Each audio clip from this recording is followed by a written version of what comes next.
Olá, meus amores! Sejam bem-vindos a mais uma aula de português. Eu sou a professora Gilma Santos e no nosso encontro de hoje nós vamos finalizar uma série de estudos que fizemos sobre o texto dramático. Hoje vamos conversar um pouco sobre como deve ser feita a leitura de um texto dramático. E aí, preparados? Então, vamos lá ampliar um pouquinho mais os nossos conhecimentos sobre nossa língua portuguesa?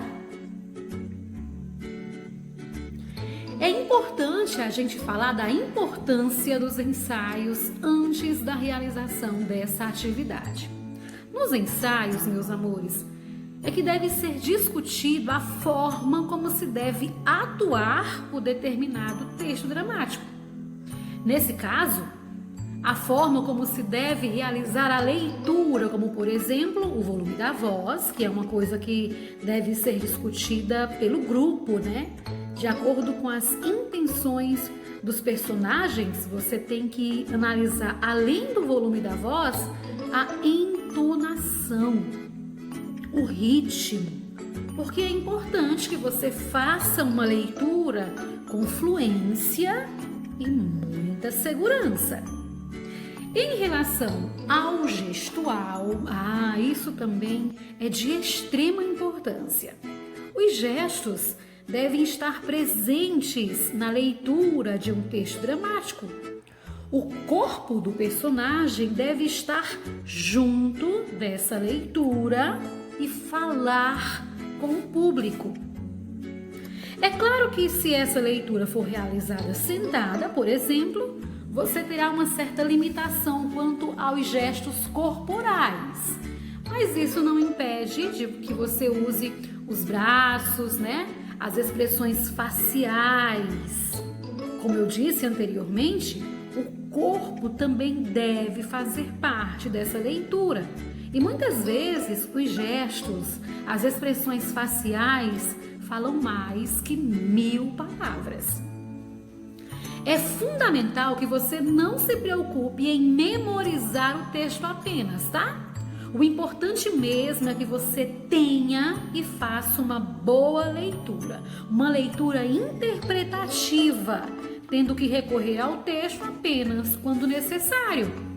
Uma coisa muito importante também é que se faça o estudo do texto, pois não é possível você trabalhar, com nenhuma situação comunicativa, com nenhuma situação que você tenha o gênero escrito e que você não faça o estudo do texto. E este estudo envolve compreender esse texto, compreender as suas intenções, o seu conteúdo. Você pode ler qualquer texto em voz alta, ok? Por exemplo, você vai ler uma notícia em voz alta. Bom, ler uma notícia é um tipo de leitura que você não tem que passar uma expressividade. Agora, meus amores, quando se trata de uma leitura dramática, aí você tem que caprichar.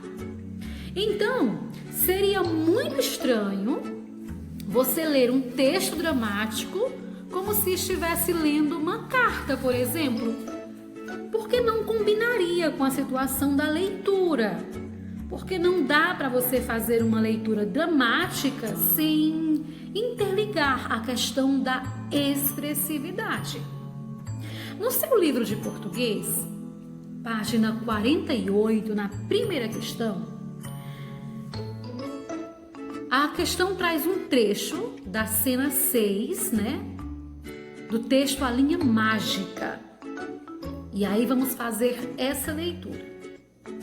Eu quero que vocês percebam que esse texto ele começa com uma rubrica, que não é a fala dos personagens, A rubrica indica o comportamento do personagem durante a cena. Então, nessa rubrica está dizendo assim: depois de jantar, Pedro entra no seu quarto e olha a linha mágica. Então ele deita na cama, acorda, prepara-se para a escola. Lisa chega, ele mostra que achou a pipa. Eles seguem o mesmo percurso para a escola, sentam-se nas carteiras. Música, o professor. Voz do professor entediante. E aí o personagem fala: Bom dia, crianças! Abram o livro na página 75.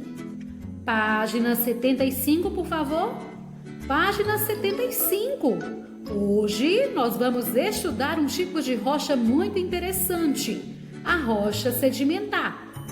E aí vem mais uma rubrica que diz assim: Desta vez, Pedro não é tão brincalhão. Ele abre o livro e cai um monte de papéis. Ele pega os papéis desanimado, parece sonolento, entediado. Durante a explicação, ele olha a linha dentro da mochila entreaberta, até que ele a pega. E aí, o personagem Pedro fala: Será que eu puxo a linha mágica? Ela falou que uma hora passará como se fosse um segundo. Talvez eu consiga terminar a aula. Ia ser muito bom, né? Mas ela falou que tem de usar com cuidado. O que vocês acham? Nem sei se é mágica mesmo. Deve ser uma brincadeira, né? Ou quem sabe, se eu puxar, todos nós vamos parar em 2030. Eu devo puxar? Mais uma rubrica, ele pede a opinião das crianças e se elas são a favor ou não, fala, né? Vou dar só uma puxadinha. Mais uma rubrica, suspense, puxa a linha. É isso, meus amores. A nossa explicação de hoje termina aqui. Espero que vocês tenham compreendido.